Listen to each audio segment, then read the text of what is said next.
Adım Quluzadə Nuraydır. Ağdam rayonu Sarcar kəndində yaşayıram, Çəmənli Sarcarında. İşsizdim, məşğulluğa müraciət elədim və məşğulluqdan bura gəldim.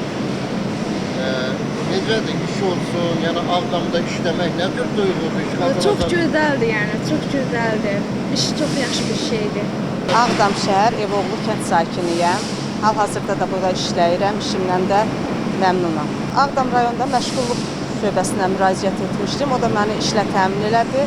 Burada da hər şey yaxşı, hər işimiz yolunda işləyir. Alınmış torpaqlarımızda işləmək qürur verici bir hissdir. Ağdam rayonu işğaldan azad olduqdan sonra sənaye parkının tikilməsini eşitdim və burada işləmək qərarına gəldim. Bundan əvvəl Ağdam rayonu sənaye parkında elektrik zavodunda işlədim. Sonra ayaqqabı fabrikində işləmək qərarına gəldim və işimi bura dəyişdim və işğaldan azad olmuş torpaqlarda gəlib işləmək həm sevindiricidir, həm də insana qüvvəliyi verir.